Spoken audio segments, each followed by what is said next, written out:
Welcome to another video by Pharos Technology. Today we're going to talk about subqueries, so let's get started.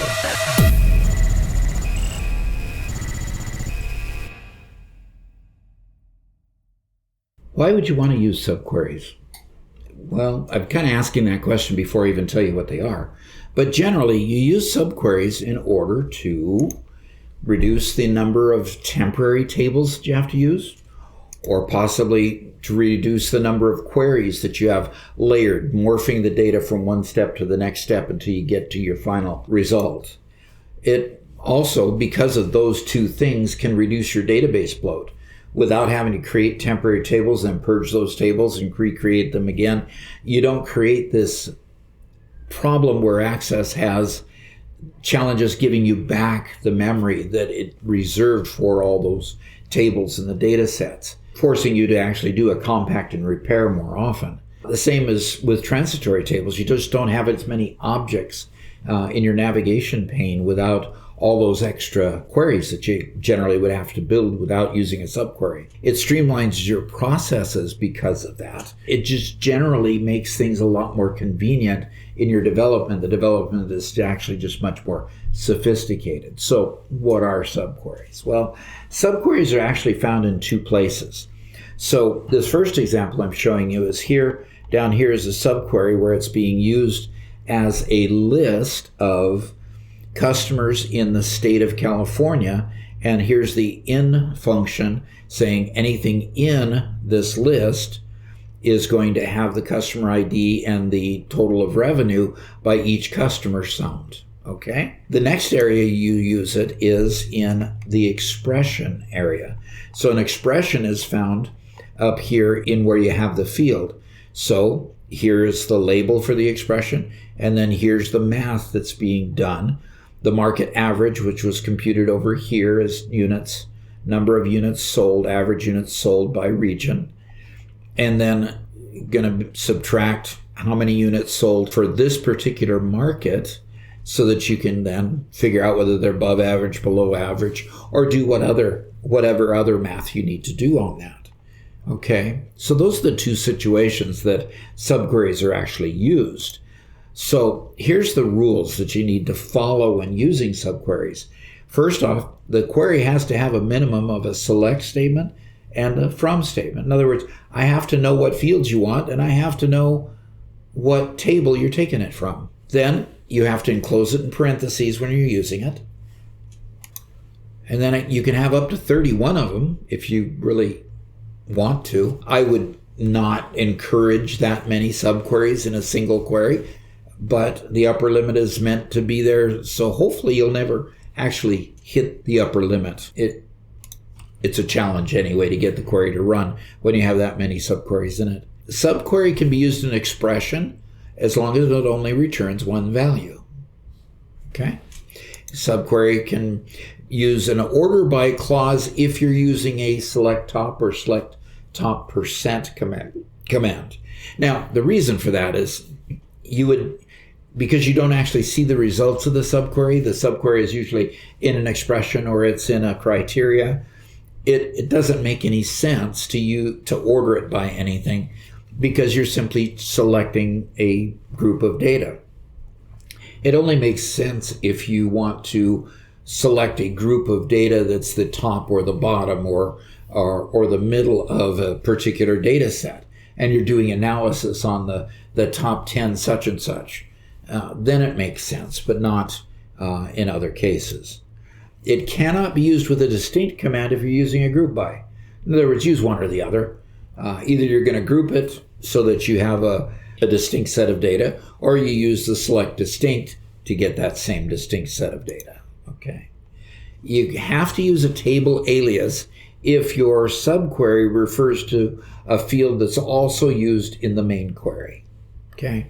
That makes sense. The query itself, the query code itself that's under the hood, underneath the design view, has to understand which table it's referring to when it pulls a particular field into either the query or the subquery. All right, so let's go take a look at what it takes to build a subquery. All right, so I'm going to go ahead and pull up Access here. And the first thing we're going to do is we're going to go ahead and create the subquery itself. So we click on Create and go to Query Design. And I'm going to go ahead and pull in a table called Dim Account Managers. And I'll expand that table out a little bit. Now, what I want is an expression in this one. So I'm going to go off to the side and grab an expression from a notepad that I already have it saved in. And I'm going to put it down there in the field right there. Okay, so the average time in service in months. And I'm looking at the age difference between the hire date and the date, the current date in the system.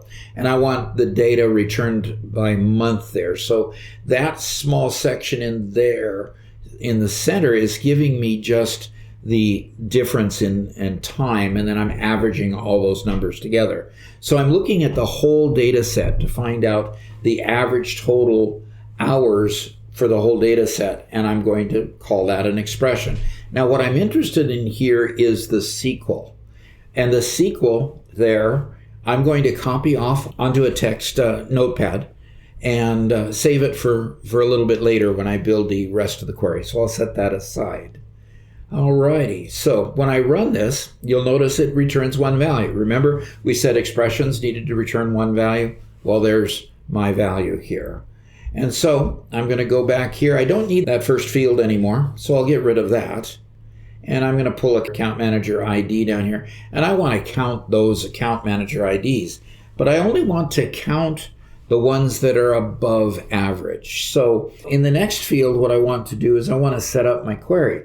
The first thing I want to do is establish each individual's time in service. Let's zoom into that so we can see what that looks like. And here it says expression 1 because it always has to have a name for it. And then, so I'm doing the date difference between the hire date and the date. Already showed you that. But this is going to be for the individual account manager, okay? And I'm going to put that in a where clause. Now, I'm going to put the next thing in a where clause, the select average part in a where clause. And that'll be down here. And I'm going to say, zoom into that first. And I'm going to say greater than, and then I'm going to open a parenthesis and paste in the code that allows me to check the full average date difference. Close paren there, and then click OK.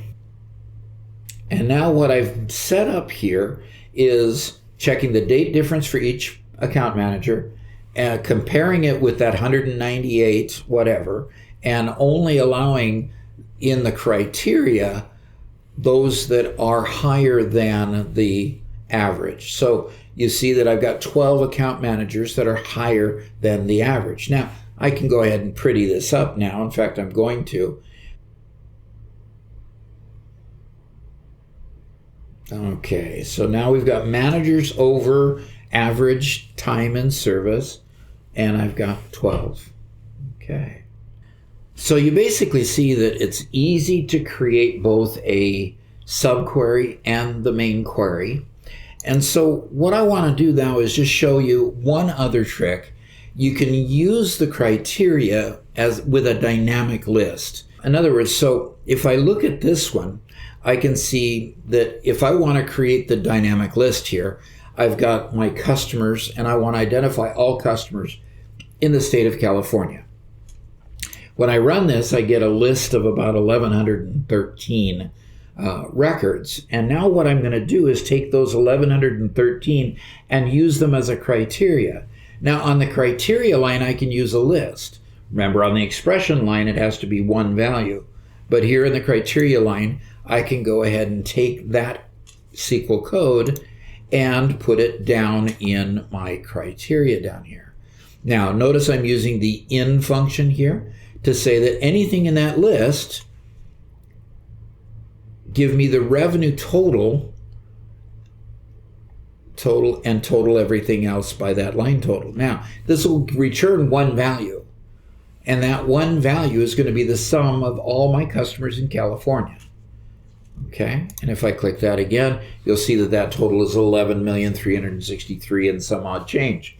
So that's a lot of revenue for one state. I could duplicate this over and over. In fact, I could do a lot of things. I could make this dynamic, make it a parameterized query, and say, what state do you want as you open it up? I could go ahead and create a form on the front of it that has a checkbox to check which states I want in my report and put all of those states into a union query or some other thing like that. I could do a lot with VBA and all kinds of things now that I have it all summed in one place.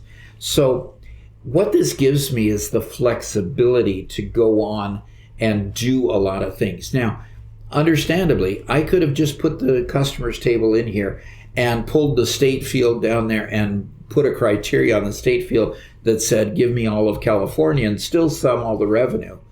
And I would have been just as far along. I would have got that same single number.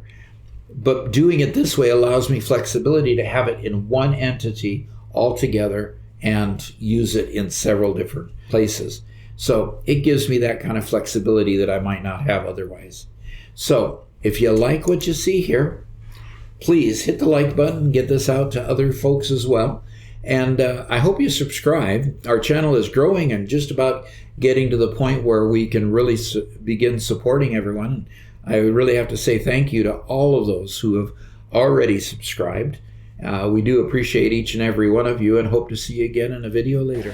Thanks.